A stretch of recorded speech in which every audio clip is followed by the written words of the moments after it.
Tae-young wiped the sweat from his forehead and stared at the broken engine in front of him.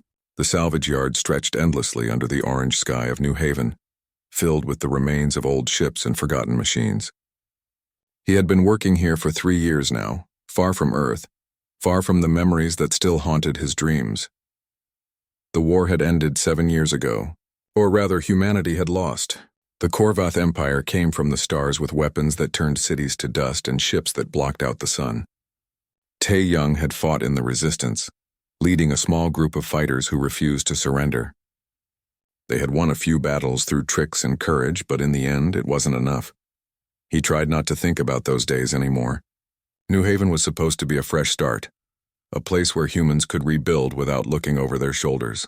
The colony was small but growing, built from salvaged parts and human determination. People here worked hard and asked few questions about the past. Tae-young, Ji-won's voice crackled through his communicator.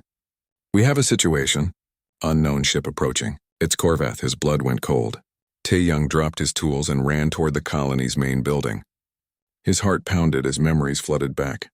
Korvath ships meant death. They meant fire and screaming and the smell of burning metal. When he reached the control center, Ji-won was already at the monitors.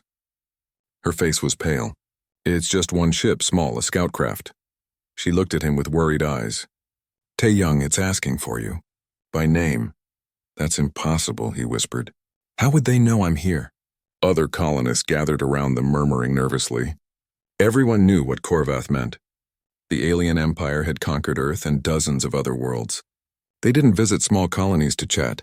"Should we fire on it?" someone asked. "No," Tae-young said slowly. "If they wanted to destroy us, we'd already be dead." "Let me talk to them." Ji-won grabbed his arm. "This could be a trap." "Everything's a trap," he replied. "But running won't help." The Korvath ship landed in the clearing outside the colony. It was sleek and silver, much smaller than the warships that had attacked Earth. Tae-young walked toward it slowly, his hands visible and empty. Behind him, he knew colonists were watching through scopes, weapons ready. The ship's door opened with a hiss of air. A figure stepped out, tall and imposing. Korvath warriors were larger than humans, with tough gray skin and eyes that glowed faintly. This one wore no armor, just simple clothing. Silver markings ran down her arms and face. Tae-young's breath caught in his throat. He knew this warrior. He would never forget her. 7 years ago, during the final battle for Seoul, his unit had been surrounded. They fought until their ammunition ran out, then picked up whatever they could find. Tae-young had stood over his wounded friend, ready to die fighting. A Korvath warrior approached him, weapon raised, but she hadn't fired. She had stared at him, tilted her head, and lowered her weapon. Then she spoke one word in broken English: "Destiny." Before he could understand, other Korvath soldiers arrived and she walked away, leaving him alive.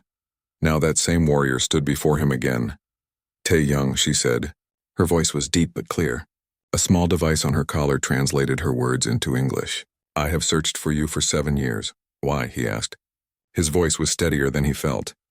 "Because you are my soulbound. We are connected by destiny, by forces greater than empires or wars. My name is Velthara, and I have come to find what I should never have left." Tae-young didn't know what to say. Soulbound destiny? These were words from stories, not real life. "I don't understand." Velthara took a step closer. "Among my people there is an old belief. Sometimes two souls recognize each other, even across species, even across stars. It is rare, it is sacred. When I saw you fighting that day, protecting your wounded friend with nothing but broken metal and courage, I felt something I had never felt before. Recognition. Understanding. Connection." "You're saying we're connected?" "But you're Korvath. You invaded my world. You killed my people." "Yes," she said simply, "and I cannot change that. But I also could not kill you that day. My commanders ordered me to eliminate survivors, but I could not. Since then I have searched for you. I left my post, abandoned my rank, and became what my people call a deserter. All to find you." Ji-won's voice crackled in his earpiece. "Tae-young, is this real? Is she serious?" He didn't answer. He was too busy remembering that moment 7 years ago when their eyes met. He had felt something too, though he had never admitted it. In the middle of death and chaos, there had been a strange moment of understanding. Like meeting someone he had always known. "What do you want from me?" he asked quietly. Nothing, Velthara replied. I ask for nothing. I came only to tell you the truth. We are soulbound whether you accept it or not. I will leave if you wish. But I had to find you. I had to know. Tae-young looked at this alien warrior who had traveled across the galaxy to find him. She stood alone, unarmed, having given up everything. For what? For a human she had met once during a war? Don't trust her, someone called from the colony. It's a trick. Maybe it was. Maybe this was some elaborate Korvath plan. But Tae-young remembered her eyes that day in Seoul. He remembered the confusion and wonder in them as if she had seen something impossible. Stay, he said suddenly, at least for a while. We need to talk.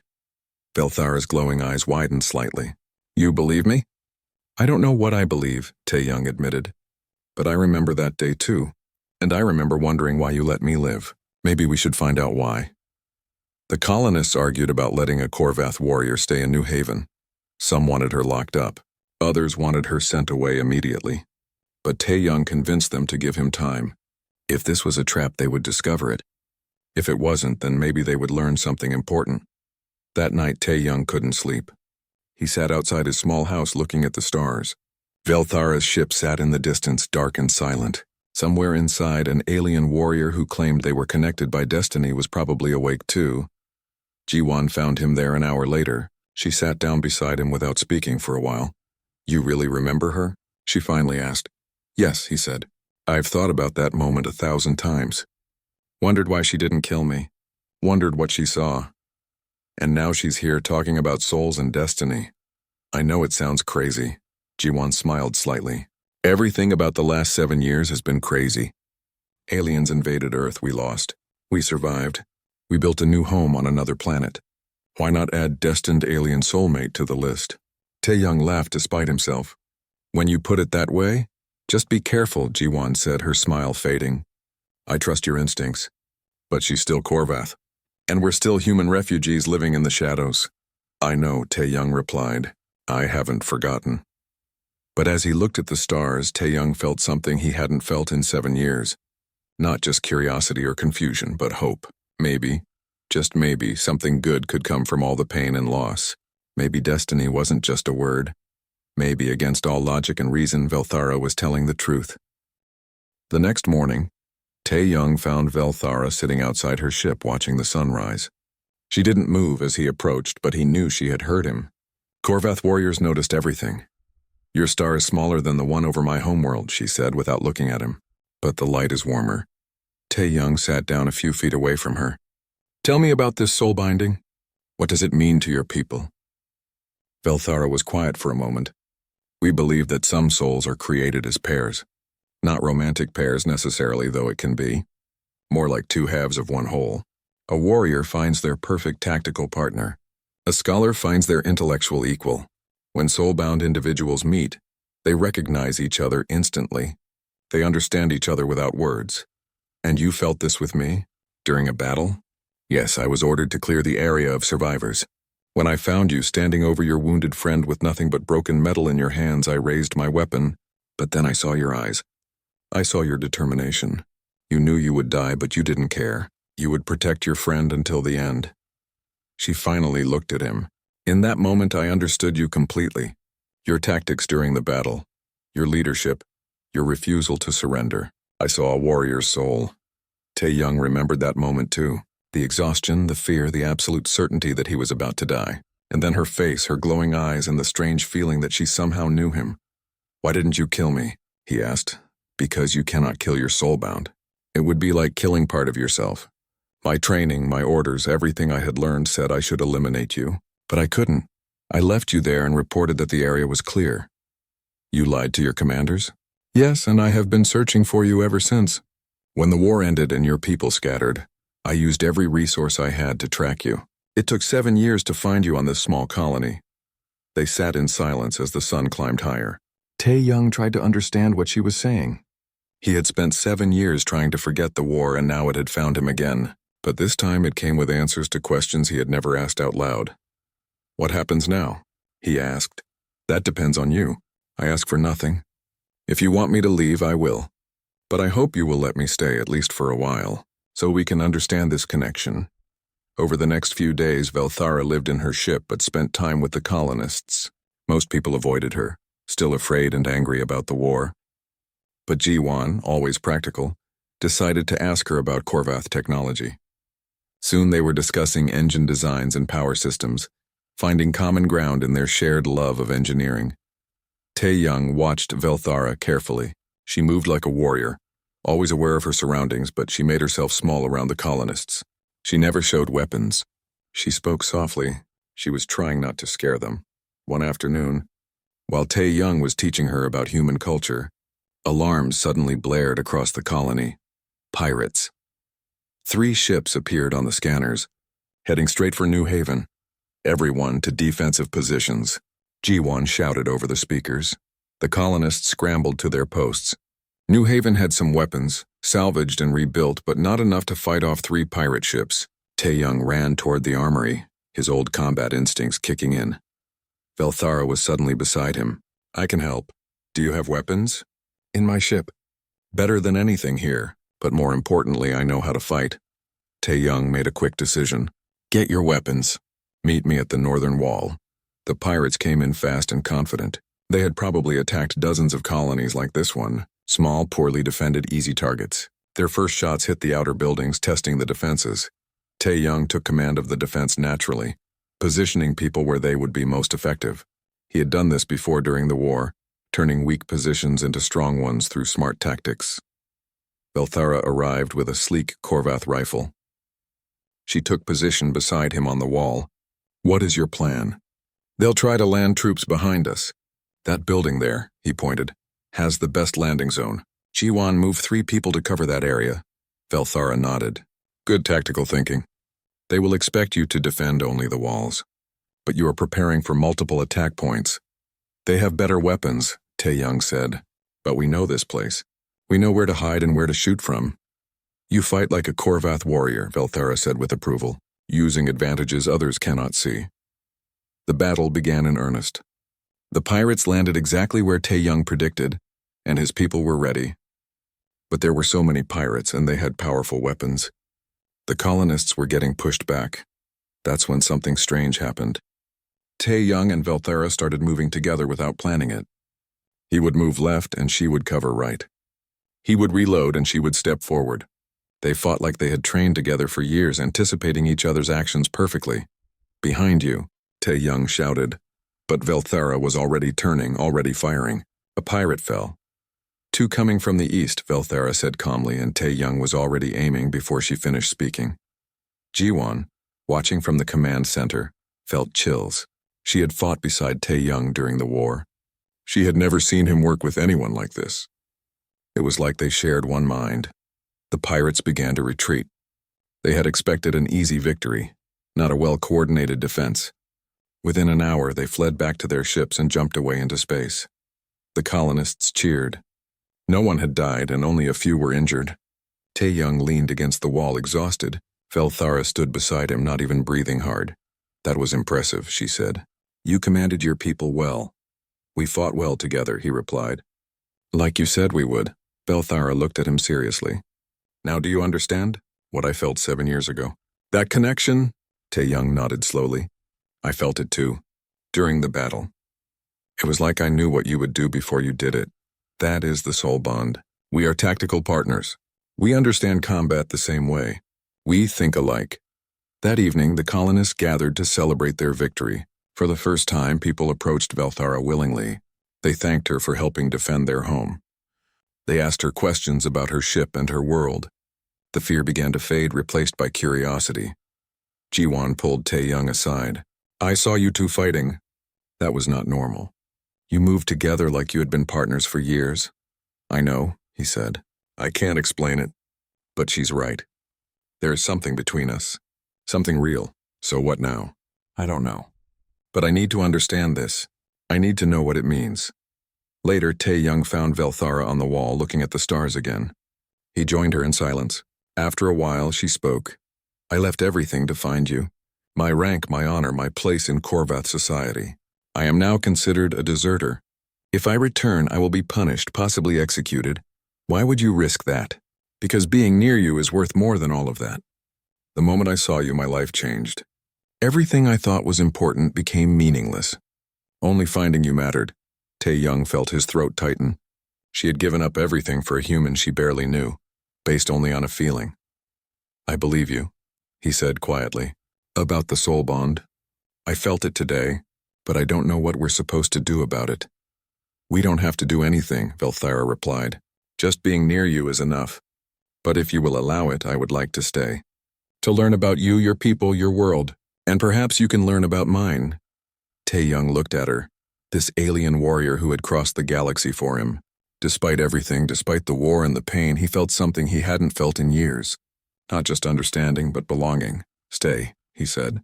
Stay as long as you want. The alarm began at 0400 hours. The sound was sharp and loud, cutting through the darkness like a knife. Hana woke instantly, her heart pounding. The lights in the corridor outside were flashing red. Taemin was already awake. He grabbed his tools and ran to the door. Stay here, he said to Hana. What is happening? Hana asked. I do not know, Taemin said. But it sounds bad. He ran out into the corridor.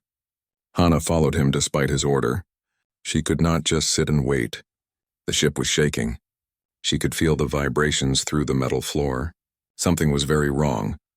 Other workers were running through the corridors, panic on their faces. The alarm kept blaring. Over the ship's speakers, a mechanical voice repeated the same message. Hull breach in Section 7. All workers evacuate immediately. Hull breach in Section 7. Taemin stopped a passing worker. What happened? Mining drill malfunction, the worker gasped. Big explosion. Section 7 is sealed off. Dozens of people trapped inside. The worker ran off. Taemin stood still for a moment, thinking. Then he turned and started running toward Section 7. Hana ran after him. They reached the sealed bulkhead that separated Section 7 from the rest of the ship. A crowd had gathered there. Workers pressed against the metal door, shouting and crying. On the other side, people were trapped. Hana could hear them pounding on the door, screaming for help. Overseer Drolth was there with several guards. He was giving orders. Clear this area. Everyone back to your stations. There is nothing you can do. You are just going to leave them? Someone shouted. The section is compromised, Drolth said coldly. Opening that door would put the entire ship at risk. They are already dead. Accept it and move on. The crowd began to disperse slowly. People walked away with their heads down. They knew Drolth was right in his own cruel way. The Verothians did not risk the ship to save a few workers. That was the rule. That was how things worked. But Taemin did not move. He walked up to the sealed door and placed his hand on it. He could feel the heat coming through the metal. On the other side, the trapped workers were still pounding and screaming. We can save them, Taemin said. Drolth turned to look at him. What did you say? I said we can save them, Taemin repeated. I can reroute the power systems. I can stabilize the atmosphere. It will take time, but I can do it. And risk the entire ship, Drolth said. No, the order stands. Those workers are expendable. You will return to your station. Taemin looked at Drolth. His eyes were hard and determined. No, he said. I am going to save them. With or without your permission. Drolth's claws flexed. If you disobey my order, I will have you executed. Then execute me after I save them, Taemin said. He turned and started examining the control panel next to the door. For a moment, it looked like Drolth would order the guards to shoot Taemin right there. But then Borum stepped forward from the crowd. I will help him, Borum said. Drolth looked at Borum in disbelief. You are as foolish as he is. Borum shrugged. Maybe. But I would rather be a foolish human than a cold-blooded lizard who lets people die for no reason. 2 more humans stepped forward. Then another. And another. Within minutes, a dozen human workers had gathered around Taemin. They were ready to help, ready to risk everything. Drolth stared at them. He could see the determination in their eyes. He could order his guards to kill them all, but that would leave the ship without its most valuable workers. And deep down, even Drolth knew that the humans were the only ones who could fix things when they broke. Fine, Drolth said through clenched teeth. You have 2 hours. If you cannot save them by then, I seal this section permanently. Do you understand? We understand, Taemin said. He was already pulling panels off the wall, exposing the wiring underneath. Hana watched as Taemin and the other humans worked together. They moved quickly and efficiently. Taman gave orders and everyone followed them without question. They trusted him. They believed in him. Hana wanted to help, but she did not know what to do. Then Taman looked at her. Hana, I need you to go through the maintenance tunnels. There is a secondary control panel in the next section. You need to override the safety locks from there. Can you do it? Hana nodded. Yes, tell me where to go. Taman quickly explained the route. Hana memorized it and ran off. The maintenance tunnels were narrow and dark. They were barely big enough for her to crawl through. The metal was hot and sharp. She scraped her hands and knees, but she did not stop. She found the control panel exactly where Taman said it would be. She opened it and stared at the complex array of switches and wires. For a moment, she felt overwhelmed. But then she remembered everything Taman had taught her. She took a deep breath and started working. Back at the sealed door, Taman and the others were working frantically. Time was running out. The trapped workers were running out of air. Taman's hands were bleeding from working with the sharp metal and hot wires, but he did not stop. Power rerouted, Borum said. Atmosphere stabilizing. Good, Taman said. Now we just need Hana to override the locks. In the maintenance tunnel, Hana made the final connection. The control panel lit up green. She had done it. At the sealed door, the locks disengaged with a loud clunk. Taman grabbed the manual release wheel and began turning it. The other humans helped him. Slowly, the massive door began to open. Smoke poured out of the opening. Through it, Taman could see people lying on the floor. Some were moving. Others were not. He rushed inside with the other humans. They began pulling people out, carrying them to safety. Hana crawled back through the tunnels as fast as she could. When she emerged, she saw Taman carrying an unconscious worker. His face was covered in soot and sweat. His hands were burned and bloody, but he was still going, still saving people. Then Hana heard someone call her name. She looked around and saw a young Corinthian woman lying against the wall. The woman's markings were barely glowing. She was barely conscious. Hana ran to her and tried to lift her, but the woman was too heavy. Hana was not strong enough. Help! Hana called out. Taman appeared beside her. Without a word, he lifted the Corinthian woman onto his shoulders and carried her out. Hana followed close behind. They made 3 more trips into Section 7. Each time, the smoke got thicker and the heat got worse. The structure was collapsing. Metal groaned and buckled. But Taman kept going. He would not leave anyone behind. Finally, they pulled out the last person. Taman stood at the door and looked inside one more time. Then he sealed the bulkhead shut. The entire section collapsed seconds later.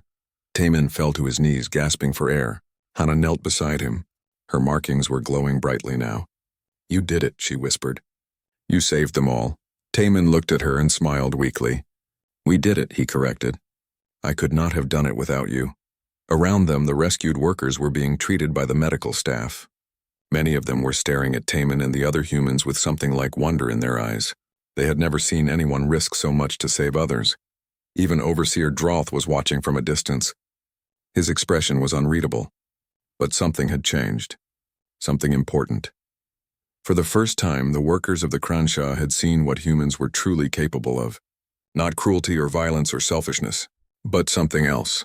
Something the galaxy had forgotten. Compassion. Velthara's ship was smaller than Taeyong expected for interstellar travel. It was designed for 1 pilot, maybe 2 if they didn't mind being cramped.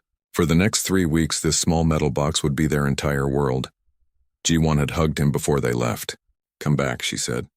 And if you can't come back, make sure they remember humans can't be pushed around. Now, as New Haven disappeared behind them and the stars stretched ahead, Taeyong wondered if he would ever see home again. He sat in the co-pilot seat watching Velthara work the controls with practiced ease. Tell me about your world, he said after a while. The Korvath homeworld. Velthara's glowing eyes softened. It is called Korvash, a world of red stone and silver rivers. Our cities are carved into mountains built to last forever. We value strength, honor, and tradition above all else. It sounds beautiful, Taeyong said. And terrifying. Both, she agreed. The Empress rules from the Tower of Ancestors, where every leader of our people has stood for 3,000 years. She is wise but also very traditional. Convincing her will not be easy, but you think it's possible? I hope so. The Empress values truth above politics. If we can prove our bond is real, she will recognize it. But many in her court will resist. To them, Humans are conquered subjects, nothing more. The days blended together in the confined space of the ship. Velthara taught Tae-Young about Korvath history and culture. He learned about the Empire's expansion across the galaxy, their military traditions, their complex social structure based on warrior castes. In return, he told her about Earth, about its oceans and forests, its diverse cultures, its long history of conflict and cooperation. He told her about human art, music, and literature, about how humans dreamed of the stars long before they could reach them. Your people are survivors, Velthara observed one evening as they shared a meal. Every story you tell is about overcoming impossible odds. Maybe that's because we're smaller and weaker than most species, Tae-Young said. We've always had to be clever to survive. Adaptation is our greatest skill. That is why I recognized you, she said softly. You embody that quality. When I saw you fighting with broken weapons, refusing to abandon your friend, finding ways to win despite everything, I saw the soul of a true warrior, not because of strength but because of will. Their conversations grew deeper as the journey continued. They talked about their fears, their dreams, their regrets. Tae-Young told her about the friends he lost in the war, the guilt he carried for surviving when others didn't. Velthara spoke about the doubt that plagued her, the fear that she had destroyed her life for something that might not be real. Do you ever regret it? Tae-Young asked one night. Giving up everything for me? Velthara looked at him with absolute certainty. Never. Every moment with you proves I made the right choice. When we fight together, when we talk together, when we simply exist in the same space, I feel complete, as if I had been missing a part of myself and finally found it. Tae-Young felt his chest tighten. I feel it too. It's strange. A month ago I was alone on New Haven, trying to forget the past. Now I'm traveling to an alien world with a warrior who claims we're destined for each other. It should feel insane, but it feels right. She reached out and took his hand. Her skin was warmer than he expected, rougher from years of combat training. Whatever happens on Korvash, know that this is real. What we have is real. On the 15th day of their journey, alarms suddenly blared through the ship. Velthara jumped to the controls, her warrior instincts taking over. 3 ships, she said tersely. Korvath military. They're trying to intercept us. More of Draknor's people? Likely. Or others who heard about what happened on New Haven. They want to stop us before we reach the Empress. The ship shook as weapons fire grazed their shields. Velthara's hands flew over the controls, executing evasive maneuvers that would have made Tae-Young sick if he wasn't so focused on survival. Can we fight them? 3 against 1? No. We have to run. She pushed the ship harder, diving and weaving through space. But the pursuing ships were faster. Tae-Young studied the navigation display. Years of salvage work had taught him to read 3-dimensional space quickly. There, he pointed. That asteroid field. Can we hide in there? It's too dense. We'll be destroyed. But they won't expect us to go there, and I've navigated worse in salvage operations. He looked at her. Trust me. Velthara hesitated only a moment. Then she turned the ship toward the asteroid field. Guide me. I'll handle the flying. They plunged into the field at full speed. Tae-Young called out directions using his instinct for 3-dimensional navigation. Left, right, up, spin, dive. Velthara followed his instructions instantly, trusting him completely even when the maneuvers seemed suicidal. The pursuing ships tried to follow, but without Tae-Young's guidance they couldn't match their movements. One ship clipped an asteroid and spun away. The other 2 gave up, unwilling to risk destruction. When they finally emerged from the field, both were breathing hard. Velthara turned to him with wide eyes. That was incredible. How did you know those paths were safe? I didn't, Tae-Young admitted. I was guessing based on the patterns I saw. But I knew you could handle whatever I called out. That is the soul bond, she said. Complete trust without hesitation. You knew I would follow your guidance. I knew your guidance would be true. The rest of the journey passed without incident. As they approached Korvash, Tae-Young felt his anxiety growing. The planet appeared on the view screen, red and magnificent, surrounded by dozens of orbital stations and defense platforms. That's your homeworld, he said quietly. Yes. And now yours too, perhaps. Velthara sent a signal requesting permission to land. I have identified myself and requested an audience with the Empress. They cannot refuse. I am still a citizen of the Empire, even if I am considered a deserter. Permission came through. They were directed to land at the capital city of Korthai, in the shadow of the Tower of Ancestors. As they descended through the atmosphere, Tae-young saw cities carved into red mountains, silver rivers winding through valleys, massive structures that dwarfed anything on Earth. The Korvath Empire was ancient and powerful, and he was just one human about to stand before its ruler. "I'm scared," he admitted. "So am I," Velthara said, "but we face this together. Whatever happens, we are soulbound. That is worth any risk." The ship landed in a guarded docking bay. Through the viewport, Tae-young could see Korvath guards waiting, weapons ready. Beyond them rose the Tower of Ancestors, a massive structure that seemed to touch the sky. "Ready?" Velthara asked. Tae-young took a deep breath. He thought about Earth, about New Haven, about Jiwan and the colonists who had trusted him. He thought about the 7 years since the war, the pain and loss, and the unexpected hope that had walked back into his life in the form of an alien warrior. "Ready," he said, and together they opened the door to face their destiny. The throne room of Empress Carthea was the largest space Tae-young had ever seen. Carved from red stone and decorated with silver, it stretched like a cathedral toward the sky.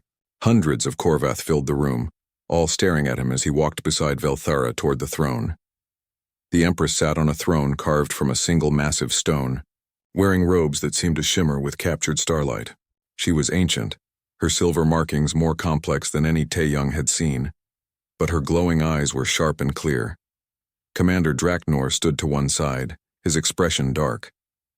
Near him was another warrior, even larger, with markings that suggested she was someone important. "Velthara of the warrior caste," the Empress said, her voice filling the room without seeming loud. "You stand accused of desertion and dishonoring the sacred concept of soul binding by claiming a bond with a human. What do you say?" Velthara stood straight, showing no fear. "Empress Carthea, I claim no dishonor. I have found my soulbound, as is the right of every Korvath. That he is human does not diminish the truth of our bond." Murmurs filled the room. Several Korvath looked angry, others merely curious. The Empress raised a hand for silence. "Humans are a conquered species," Draknor said loudly. "They are weak, their technology primitive, their military ineffective. How can such a being be soulbound to one of our elite warriors?" The Empress turned her gaze to Tae-young. He felt the weight of those ancient eyes studying him, seeing everything. "Human, you may speak. Tell me why you believe you are worthy of this bond." Tae-young took a deep breath. Every eye in the room was on him. He was one human standing before the heart of an empire that conquered his world. But he thought about Velthara beside him, about their connection, about everything they had shared. "I don't claim to be worthy," he said, his voice steady. "I'm just a human who fought to protect his home and lost. But 7 years ago, Velthara saw something in me. Not because I was strong or powerful, but because I refused to give up. Because I fought with everything I had, even when I knew I would lose." He gestured around the room. "You say humans are weak. Maybe by your standards we are. We don't have your strength or your technology. But we survived your invasion. We rebuilt our lives. We adapted and continued. Isn't that strength too? Not the strength to conquer, but the strength to endure?" The Empress tilted her head slightly. "Interesting words. But words are easy. Commander Draknor reports that you defeated his simulation through trickery and dishonor." "It wasn't trickery," Tae-young replied. "It was adaptation. I didn't fight the way Korvath fight because I'm not Korvath. I used the advantages I had. Isn't that what warriors do?" The large warrior near Draknor stepped forward. "I am Veskara, master of combat and teacher to Velthara. If this human claims to be worthy of a soul bond with my student, let him prove it in the traditional way. I challenge him to single combat." Velthara tensed beside him. "Empress, Veskara is the greatest warrior in the Empire. This is not a fair test. I did not say I would kill him," Veskara said. "First blood only. If he can strike me once, he proves his worth. If not, you return to face judgment for your desertion." The Empress considered this. "The challenge is fair. Human, do you accept?" Tae-young looked at Veskara. She was huge, easily 7.5 feet tall, muscles like steel cables. He had no chance of beating her in a straight fight. But he had never won straight fights. "I accept." They moved to a large arena beneath the throne room. It was an ancient place carved from stone, where countless warriors had proven themselves over thousands of years. Tae-young was given a training weapon, balanced and well-made but not deadly. Velthara pulled him aside before the match began. "Listen carefully. Veskara is fast, strong, and has centuries of experience. Do not try to match her strength. Move constantly. Make her chase you. Tire her out. You're giving me advice to defeat your teacher? I want you to survive, she said simply. Remember what I taught you on the journey here. Remember how we fight together. Be unpredictable. The match began. Veskara moved forward with the confidence of someone who had never lost. Her first strike was so fast Tae-young barely dodged it. Her second would have ended the fight if he hadn't thrown himself sideways. The watching Korvath expected the match to end in seconds. But Tae-young didn't fight like a Korvath warrior. He ran, dodged, rolled, and scrambled. He used every bit of the arena, forcing Veskara to chase him. He didn't try to block her strikes because he couldn't. He just avoided them. Stand and fight, Draknor shouted from the observation area. This is cowardice. But the Empress said nothing, watching carefully. Veskara grew frustrated. She increased her speed, putting more power into her strikes. Tae-young took small hits, glancing blows that hurt but didn't stop him. He studied her pattern, looking for any weakness. All warriors had patterns, even the best ones. There. After a certain combination of strikes, she always took a specific step to reset her balance. It was tiny, barely noticeable, but it was there. Tae-young changed his tactics. Instead of just running, he started feinting, making her think he would go one direction, then going another. He forced her to use that combination. Waiting for the moment, she struck high, then low, then spun for a sweep. Perfect. As she took that small step to reset, Tae-young did something Velthera had taught him on the ship, a Korvath technique adapted with human unpredictability. He dropped flat, rolled forward between her legs, and struck upward as he passed. His weapon touched her calf. First blood. The arena went silent. Veskara looked down at the small mark on her leg, then at Tae-young, who was struggling to his feet, exhausted and battered. She laughed. Not a mocking laugh, but one of genuine respect. Well fought, human. That move rolling through my guard, I taught that to Velthara 15 years ago. But you adapted it, made it your own. That is the mark of a true warrior. She turned to the Empress. I understand now what Velthara saw in him. He does not fight like us, but he fights with honor in his own way. He studies, adapts, and never surrenders. These are warrior qualities, regardless of species. The Empress stood. The entire room fell silent. I have seen enough. This human possesses qualities worthy of respect. He survived a battle he could not win through intelligence and determination. More importantly, I have watched him and Velthera together. They move as one, think as one, fight as one. This is the true sign of soul binding. She looked around the room. We have been arrogant. We conquered humans and called them weak because their technology was inferior. But strength takes many forms. This human has proven that worthiness comes not from power, but from spirit. I declare the bond between Velthara and Tae-young to be genuine and sacred. Any who question this will answer to me personally. She turned to Tae-young. You are the first human to stand in this throne room as an equal. Your people were conquered, but they are not lesser. I will begin negotiations for peace between our species. Perhaps it is time the Empire learned from humans, as we have so much to teach each other. Tae-young felt tears in his eyes. Peace. After 7 years of pain and loss, finally peace. The Empress continued. Velthara, you are restored to your rank and honor. You and Tae-young will serve as ambassadors between our species. Use your bond to build bridges between our worlds. Later, after the ceremony ended and the crowds dispersed, Tae-young and Velthara stood on a balcony overlooking the city of Korthai. The red sun was setting, painting the sky in colors Earth had never seen. We did it, Tae-young said quietly. We actually did it. You did it, Velthara corrected. You stood before the Empire and proved that humans deserve respect. You changed everything. We changed everything, he said, taking her hand. Together. Like we were meant to. She smiled and looked at the stars beginning to appear in the darkening sky. 7 years ago I spared your life and changed mine forever. Today you saved mine and gave both our peoples a future. This is what soul binding means. We make each other better. We make each other complete. What happens now? Tae-young asked.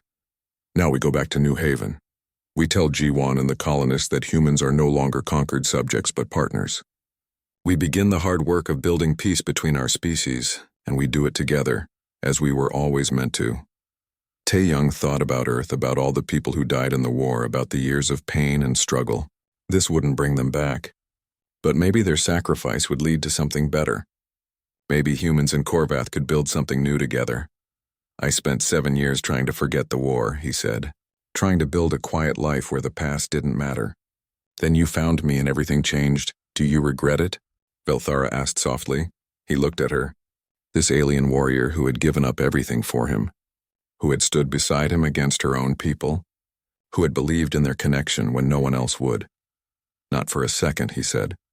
They stood together on the balcony, watching the stars emerge one by one, two souls from different worlds connected by destiny or chance or something in between. It didn't really matter which. What mattered was that they had found each other, and in doing so had given both their peoples hope for a better future. The war was over. The real work of peace was just beginning, and they would face it together, as they were always meant to.